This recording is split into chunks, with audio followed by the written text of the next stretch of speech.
I'm Sophia, 28F, and for as long as I can remember, my family has treated me like I'm nothing more than a clueless airhead. It never mattered that I worked hard, that I was independent, or that I had built something of my own. In their eyes, I would always be the dumb little sister who didn't understand how the real world worked. Meanwhile, my older brother, Ethan, 32M, was the golden child, the one who could do no wrong, despite being lazy, reckless, and entitled. My grandfather built our family business from the ground up, intending it to be a lasting legacy. But over the years, my parents took control, eventually handing the reins to Ethan. Under his reckless leadership, the company became a personal piggy bank rather than the empire it was meant to be. Every bad decision they made, every irresponsible financial move, was swept under the rug because, in their eyes, money would always be there. The business could never fail, at least, that's what they believed. I wasn't even considered part of the equation. I put myself through college on a scholarship, got a good job, and built my own investments on the side. I wasn't living a flashy life, but I was financially stable. My family, however, assumed I was struggling because I wasn't constantly flaunting wealth like Ethan. To them, the fact that I wasn't obsessed with appearances meant I was barely getting by. Ethan, on the other hand, was given everything. He never worked a real job outside of our family business. He spent money like it was infinite, constantly taking out loans under the assumption that our parents would cover him. Expensive cars, luxury vacations, overpriced watches, he lived like he was royalty. I knew the business was struggling, even if no one wanted to admit it. Suppliers weren't being paid on time, employees were quitting over missed paychecks, and there were whispers that banks had started denying loan applications. But if I brought it up, I was dismissed. You wouldn't understand, my dad would say. Business is complicated. Then I found out something that made my stomach drop. My parents had rewritten their will. Nearly everything, our childhood home, the company, the remaining assets, was going to Ethan. They had made their decision a long time ago. Ethan would inherit it all, while I was expected to fend for myself. Their reasoning: Sophia wouldn't know what to do with it anyway. It was almost laughable. They thought I was too clueless to handle money while Ethan was bleeding the company dry. I stopped trying to argue. Instead, I let them believe what they wanted. I acted uninterested in the business, like I had no clue how finances worked. I nodded along when they spoke down to me, let them believe I was just some naive little girl with no ambition. And while they were busy underestimating me, I started gathering information. What they didn't know was that I had been making my own investments for years. I had built a strong portfolio, grown my savings, and positioned myself in a way that I didn't need their money. While they assumed I was struggling, I was actually in a better financial position than any of them. Then, a friend of mine who worked in finance confirmed my suspicions. The business was on the verge of collapse. Ethan had taken out massive loans under the company's name, defaulted on several payments, and had multiple pending lawsuits. The only reason it hadn't completely crumbled was that my parents were still desperately throwing money at the problem, hoping it would fix itself. But the banks had finally caught on. Ethan was getting rejected for loans left and right. The business was too risky, his personal credit was destroyed, and even private investors wanted nothing to do with him. That's when my parents started making little comments, not outright asking for money, because that would mean admitting they needed my help, but hinting at it. My mom mentioned how family supports each other. My dad talked about unexpected struggles and how it was important to stick together during tough times. Ethan, of course, didn't say a word. He was still operating under the belief that everything would work out for him in the end. Then, my parents hit me with a bombshell. They weren't just struggling, they were desperate. They finally admitted that they needed financial help. But instead of asking nicely, instead of acknowledging that they had dismissed me for years, they made it sound like an obligation, like it was my duty to step in and hand over my savings to fix their mess. It wasn't even a request. It was an expectation. That's when I made my decision. I wasn't going to refuse outright. No, that would be too easy. If I said no now, they'd just keep trying to manipulate me. They'd guilt trip, pressure, and make me the villain for abandoning family. Instead, I played dumb. I acted hesitant, like I wasn't sure how finances worked. I told them I needed time to figure things out, that I wanted to understand what was going on before I committed to anything. They bought it immediately. Ethan even laughed, telling me not to stress myself too much over the complicated business stuff. I smiled, nodded, and pretended to be the naive little sister they always saw me as. But behind the scenes, I was already setting my revenge in motion. I agreed to help, but with a catch. Ethan and my parents were eager, assuming I'd just hand over money without asking questions. Instead, I told them I wanted to understand how the business works before investing. I acted unsure, saying things like, I don't know much about finance, but if I'm putting my savings into this, I should probably learn, right? Ethan barely held in a laugh. He actually found it funny. Sure, why not? He said, waving me off like I was a child playing pretend. My parents looked relieved, thinking I was finally trusting them with my future. They handed over the company's financial records, not expecting me to actually go through them. I was supposed to skim, nod along, and then hand over my money like a good little sister. Instead, I spent hours reviewing everything. The mess was even worse than I had imagined. There were massive debts, some dating back years. Suppliers hadn't been paid on time. Multiple lawsuits were pending from vendors who had been strung along with false promises. Ethan had taken out massive loans using the business as collateral, assuming the company would always make enough money to cover them. He wasn't just burning through money, he was gambling with it, assuming he'd win every time. I kept my face blank when I returned the documents. Wow, I said, sounding impressed. I had no idea running a business was so complicated. You guys are amazing for handling all of this. Ethan smirked, eating up the fake praise. My parents looked proud, like they had finally gotten me to see the hard work they put in. What they didn't know was that I had already found a way in. There was a legal loophole, small but powerful. Decades ago, my grandfather had issued shares to early investors, some of whom had long since passed away or moved on without claiming ownership. The records were buried in outdated company filings, overlooked because my family had never expected anyone to dig into them. Through a series of discrete transactions and shell companies, I gradually acquired control over these forgotten shares, increasing my stake without raising suspicion. My family had never considered this possibility because, In their minds, I wasn't interested in business. They assumed I'd never look into ownership. But with each share I acquired, I gained more control. To strategize my next moves, I reached out to Daniel, a forensic accountant specializing in corporate fraud. He had spent years uncovering financial mismanagement for major firms, and I knew if anyone could help me expose Ethan's mess, it was him. I framed my inquiry as a simple investment question, but I knew he would dig deeper. He reviewed the numbers and immediately warned me. The company wasn't just struggling, it was one bad decision away from total collapse. The debt was deeper than what had been reported. And worst of all, Ethan had been forging documents to make the business appear more profitable than it was. Investors had been misled. If anyone looked too closely, everything would fall apart. Ethan had built a house of cards and was acting like it was indestructible. Meanwhile, he continued his reckless spending. He bought a new car, claiming it was an investment in his image. He took another vacation, posting pictures in luxury resorts. I watched silently as he dug himself deeper. As I deliberated over my investment, my parents started pushing harder. At first, they framed it as a small contribution to help the family. But within days, it turned into pressure to cover major expenses: the mortgage, payroll, Ethan's business trips. They assumed I wouldn't question it. I played along. I told them I was interested in investing, but I wanted to sit down and discuss terms first. I framed it like I was just trying to be responsible, like I needed reassurance that everything was secure before making such a big move. They jumped at the chance. Ethan and my parents scheduled a meeting, clearly convinced they were about to manipulate me into handing over my money. Ethan looked smug. My parents looked relieved. They thought they had won. Then Daniel dropped another bombshell. Buried in the financial documents, he found something even worse. My parents had signed a contract using their house as collateral for one of Ethan's loans. There had been multiple late payment warnings from the bank, letters, emails, even calls they had ignored, believing Ethan would fix things at the last minute like he always did. But this time, the bank had run out of patience. The foreclosure process had already begun. Ethan was on a sinking ship, and my parents were tied to it. Quietly, I started reaching out to remaining investors, asking neutral questions about the company's future. I didn't say much, but I didn't have to. The numbers were already making them nervous. Ethan, oblivious as ever, kept treating me like a joke. He still assumed I was too naive to understand the situation. That's when I played my first real card. At the next meeting, I sat across from them, smiled, and said I was ready to invest, but under one condition. I wanted a major stake in the company. For the first time, they hesitated. Ethan scoffed but didn't outright refuse. He still believed he was in control, assuming I was too naive to know what I was asking for. My parents, blinded by desperation, convinced him it was just a technicality, they'd manipulate me later. After a long silence, they agreed,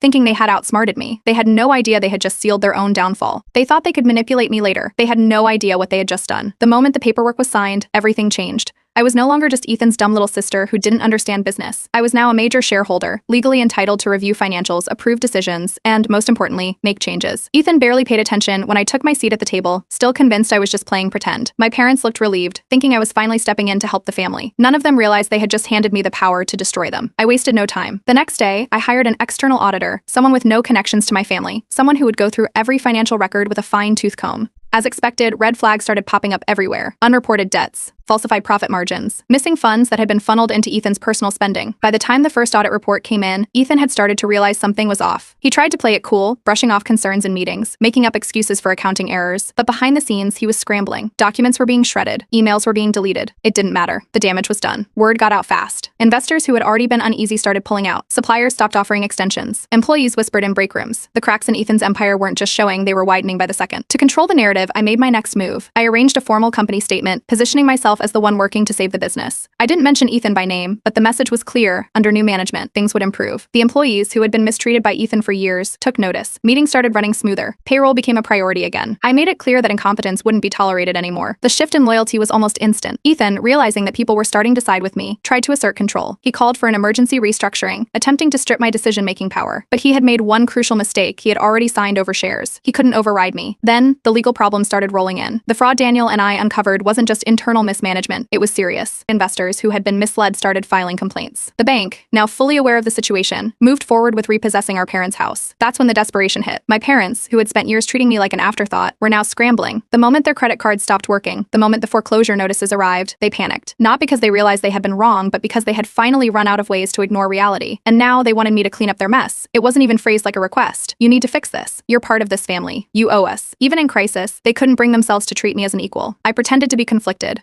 I let them believe I was struggling with the decision, that I was considering stepping in to save them. All the while, I was finalizing my revenge. Ethan, in one last desperate move, decided to fight back. He filed a lawsuit against me, claiming that I had misrepresented the nature of the investment and pressured him into signing away company shares. In his arrogance, he assumed the court would sympathize with him, not realizing that doing so would require opening the company's financial records that would expose the full extent of his fraud. It was a fatal miscalculation. It was a mistake. The lawsuit meant financial records had to be examined. Every document, every signature, every transaction Ethan had tried to hide was now in the hands of legal professionals. When the court saw what was really going on, they dismissed his case so fast it was almost embarrassing. Instead of saving him, the lawsuit exposed him. Now, there was no denying it. He had been committing fraud. The fallout was immediate. The last remaining investors pulled out. Creditors came knocking. The company's stock plummeted. Employees who had stayed loyal to him finally saw the truth. And then, the eviction notice arrived. My parents, still clinging to the belief that things would somehow turn around, were forced to face reality. The bank was taking the house. They had no savings left. Ethan had burned through everything. For the first time, they understood what was happening. And for the first time, they turned to me with real fear in their eyes. I could have stopped it. I could have stepped in, paid off their debts, saved the business, let them keep their home. But I didn't. They had made their choices. Now, they had to live with them. The fallout from Ethan's lawsuit was fast and brutal. Investors backed out, suppliers cut ties, and the remaining employees started looking for a way out. The company's name was now tied to fraud and mismanagement, and no one wanted to be the last one holding the bag. Ethan snapped. At the office, he had a full-blown meltdown in front of everyone. He screamed at the staff, accused them of being ungrateful, and went on a rant about how I was the reason everything was collapsing. He was used to being untouchable, used to people bending over backward to clean up his messes. Now, there was no one left to save him. It was time to finish what I started. I called for an emergency board meeting. As a major shareholder, I had the right to demand a vote on Ethan's leadership. It wasn't even a debate. Every remaining board member had seen the financial disaster he created. The vote was unanimous. Ethan was officially removed from the company. He tried to fight it. He tried arguing, threatening, even throwing out some last-minute promises to turn things around. But it was too late. His name was already toxic, and no one was willing to go down with him. The second he lost his position, everything started crumbling around him. The banks, already wary of his financial situation, wasted no time. His car was repossessed in the middle of the day, right outside the office. Employees watched as a tow truck hauled away his luxury SUV, one of many expensive toys he had bought on credit. Instead of taking responsibility, he did what he always did. He blamed me. The smear campaign started immediately. Ethan called every extended family member, spinning the story in his favor. In his version, I was the one who had manipulated my way into the company. I had stolen from the family. I was the reason our parents were struggling. My parents predictably took his side. They told everyone that I was a traitor, that I had abandoned my own family just when they needed me most. They left out the part where they had rewritten the will to give Ethan everything. They left out the part where he had gambled away the company's future. At first, I ignored it. I knew how my family worked. They thought if they spread the right rumors, they could guilt me into giving in. But karma worked faster than expected. Ethan's landlord, seeing the financial chaos surrounding him, decided to cut his losses. With no job, no income, and no access to quick cash, Ethan struggled to make rent. His landlord, already aware of his financial troubles, refused to grant an extension. With eviction looming, Ethan tried stalling with fake promises of a business deal that never materialized. Eventually, he had no choice. He packed up what little he had left and moved out in disgrace. And his credit? It tanked. By now, I had enough. I wasn't just going to sit back and let him drag me down with him. I called my lawyer and filed a formal fraud complaint against him. Not only did this protect me legally, but it also forced an even deeper investigation into his actions. Now, it wasn't just the investors watching him, it was law enforcement. That's when my parents showed up at my doorstep. They were desperate. No more passive-aggressive guilt trips. No more offhand comments about helping family. They stood there, pleading, begging me to let Ethan back into the company, to give him another chance. They still believed he could be saved. I didn't argue. I didn't explain. I just told them, you made your choice. Now live with it. Then I shut the door in their faces. The tide started turning. Extended family who had originally bought into Ethan's sob story began changing their tune. The lawsuit had backfired. His fraud was now public record. His eviction wasn't just gossip, it was proof that he had failed. Then, in a final act of desperation, Ethan tried to pull off one last scheme. He attempted to illegally sell off company assets, furniture, equipment, anything he could get his hands on, to cover his debts. He figured since he had always been in charge, no one would stop him. But I had already locked down all major transactions. His attempted sale was blocked immediately, and word got out that he had tried to cash out before everything crashed. If there was any last bit of credibility he had left, it was gone. The lawsuit he had filed against me was officially thrown out, and with that, his last hope of clawing his way back into power disappeared. It was time to make it official. I released a public statement announcing that the company was restructuring under new leadership. No direct mention of Ethan, no drama, just a professional, clean break from the disaster he had created. Investors, seeing that he was no longer involved, started cautiously re-engaging. Employees who had been uncertain now saw a future without Ethan running things into the ground. Meanwhile, Ethan was completely cut off. No home, no job, no money, and officially blacklisted in business circles. He had nothing left. And I wasn't done yet. Even after Ethan lost everything, my parents still refused to see reality. They believed, without a doubt, that he would somehow bounce back, that he would fix this, that he would rebuild his reputation. It was just a rough patch. They convinced themselves that if they just supported him a little longer, he would be back on top. And to them, I was the reason he was struggling. They told anyone who would listen that I had betrayed the family, that I had taken advantage of Ethan when he was at his lowest, that I had turned on them on my own blood when they needed me most. But none of that mattered, because now I had full control. With Ethan out, I made my next move, a complete restructuring of the company. And that included removing every single person who had enabled him. That meant my parents. For decades, they had treated the company like a personal ATM, draining it without a second thought. They assumed they would have control for life, that no matter what happened, they would always have access to company funds. Not anymore. The day the paperwork was finalized, they were officially stripped of all decision-making power. Their names were removed from every financial account, every board position, every single piece of influence they had clung to. They were furious. They demanded meetings. They called, they emailed, they even tried to storm into the office, but security turned them away. And then the real consequences hit. Without access to company money, their spending came to a sudden halt. The unpaid luxury purchases, the designer clothes, the expensive dinners, the weekend getaways started piling up. Creditors, who had previously been patient because of the family name, now wanted payment immediately. And worst of all, their house, the one they had always bragged about, the one they had put up as collateral for Ethan's loans, was about to be foreclosed on. They hadn't made a mortgage payment in months, assuming I would step in and take care of it, assuming I would bail them out. Now, the bank was taking action. That's when the calls started pouring in. First, it was my mother, acting like nothing had happened. She brought up childhood memories, tried to guilt trip me, talking about family bonds and how no matter what, we were supposed to stand by each other. Then my father, taking a different approach. He tried to lecture me, saying I was being short-sighted and that one day, I'd regret turning my back on my own blood. When neither of those worked, they escalated. Extended family members started calling, some trying to shame me, others acting as if they were neutral parties, just hoping I would do the right thing. It was obvious my parents had gone to them, spinning the same sob story they had been telling everyone else. I didn't argue. I didn't explain. I just reminded them my parents had never supported me, not once. And then I hung up. The fallout was fast. Word spread quickly within their social circle. Suddenly, people who once admired them, the ones who had envied their wealth, their lifestyle, saw them for what they really were, failures. And nobody wanted to be associated with them anymore. Then came my final move. As the bank prepared to auction off their house, I worked through a third-party investor to place a bid, ensuring my name wouldn't appear on any documents they would see. The purchase went through quietly, hidden behind layers of legal formalities. They only found out the truth when they tried to negotiate with the new owner and realized they were talking to me. The realization hit them like a ton of bricks. They were homeless, and the person who now owned their former home, me, they begged, pleaded, offered to forgive everything if I would just let them move back in. My mother swore she had never meant the things she said. My father promised they had learned their lesson. I refused. Instead, I rented it out to another family, and my parents were forced to watch strangers live in the house they had once ruled over. Meanwhile, Ethan continued his downward spiral. At first, he tried couch surfing with friends, but word had already spread he was a financial disaster, the kind of person who would take and take until there was nothing left. One by one, people cut him off. And then, my parents did something I knew was coming. They showed up at my door. This was their last move, their final chance to convince me to forgive and forget. My father swallowed his pride, my mother forced a smile, both of them acting as if everything could still be fixed. But there was nothing left to fix. They had made it clear my entire life that I was never good enough for them, that I was second place to Ethan, that my success didn't matter, that I would never be their first choice. Now, they needed me, and I walked away. For the first time in my life, I was truly free. With Ethan and my parents completely out of the picture, I turned my full attention to the company. For years, they had run it like a personal cash machine, bleeding it dry, ignoring its potential, and treating employees like disposable workers. Now, with no more reckless spending, no more fraud, and no more entitled management, I had the chance to rebuild it the way it should have been all along. The first thing I did was clean house. Every single person who had been complicit in Ethan's mess, his yes men, his enablers, the ones who looked the other way while he stole from the company, were fired. Some tried to fight back, others tried to guilt trip me into keeping them on, but I didn't entertain it. They were out. Then I focused on the employees who had been loyal, the ones who had stuck it out despite Ethan's mismanagement, the ones who had been ignored and overworked. I met with them, listened to their concerns, and restructured the company from the ground up. Better leadership, smarter investments, actual financial accountability. And within a year, the company was thriving. Profits hit record highs. The business that Ethan had nearly run into the ground was now more successful than ever. Investors returned, partnerships strengthened, and the company's reputation, once tainted by Ethan's failures, was now seen as a powerhouse. Employees, once overworked and underpaid, now had stability and real leadership. And they knew it. They openly celebrated the changes, some even going as far as to say that Ethan being removed was the best thing to ever happen to the company. Meanwhile, Ethan was burning every bridge. He tried finding work in the industry, but no one wanted to hire him. His reputation was ruined. Too many people had seen what he had done to our company, and no one wanted to take that risk. At first, he refused to accept reality. He still carried himself like the same arrogant golden boy, assuming that if he just found the right opportunity, everything would go back to the way it was. But the job offers never came. The few friends who had supported him slowly started distancing themselves.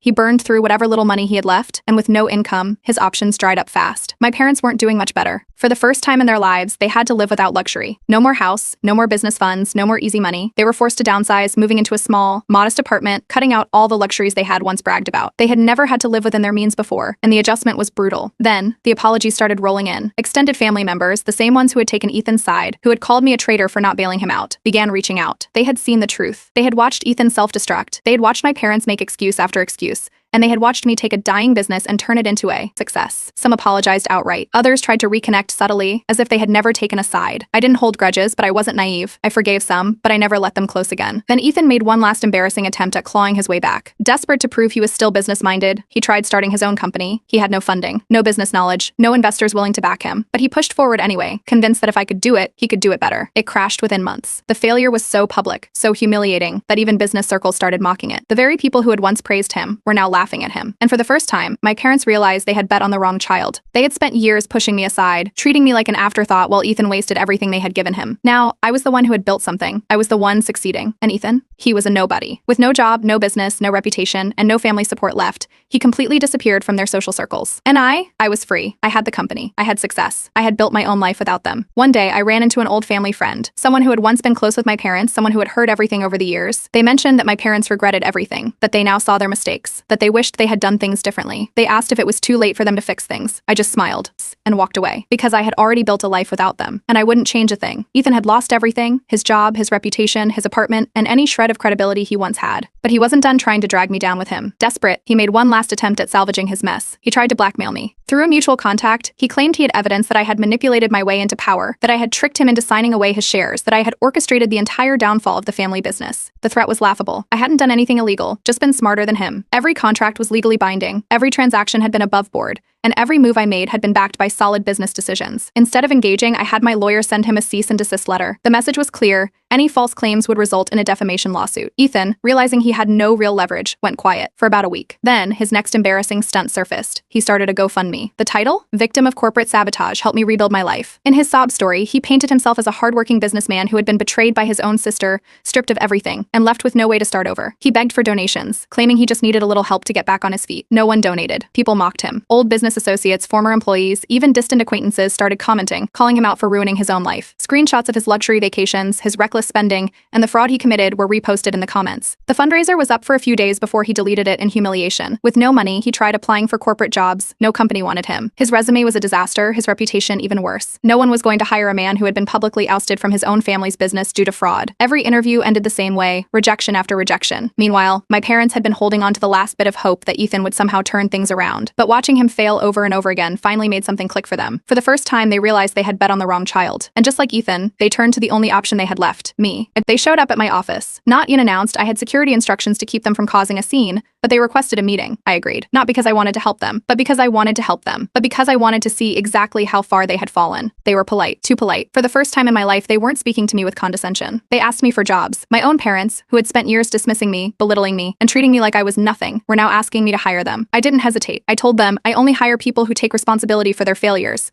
They tried to convince me. They apologized. They said they finally understood my value, that they had been wrong, that they regretted everything. But I could see right through them. They didn't respect me. They needed me. And now that they had nothing left, they thought they could rewrite history. I told them to leave and never come back. Without my help, they had no options left. The last thing I heard, they had moved into a tiny apartment, far from the luxury they had once bragged about. And Ethan? With no job, no money, no home, and no family support left, he disappeared. Social media? Gone. Connections? Burned. No one knew where he went. And honestly, I didn't care. Ethan had already lost everything. His job, his home, his connections. But just when I thought he couldn't fall any further, his past came back to destroy whatever was left of his reputation. One of his former business partners, someone he had screwed over years ago, decided it was time for payback. Financial records, leaked emails, proof of how Ethan had manipulated numbers, faked profitability, and scammed investors into believing the company was thriving when it was on the verge of collapse. It didn't take long for the story to spread. At first, it stayed within industry circles, business professionals passing it around as a cautionary tale, but then a financial news outlet picked it up. And just like that, Ethan became a joke. People in the business world started mocking him publicly. His name was used as an example of what not to do. Memes were made, jokes were shared, and even former colleagues joined in, confirming just how reckless and incompetent he had been. And then, more people started coming forward. Former employees shared horror stories of how he had treated them. Unpaid wages, verbal abuse, blatant favoritism.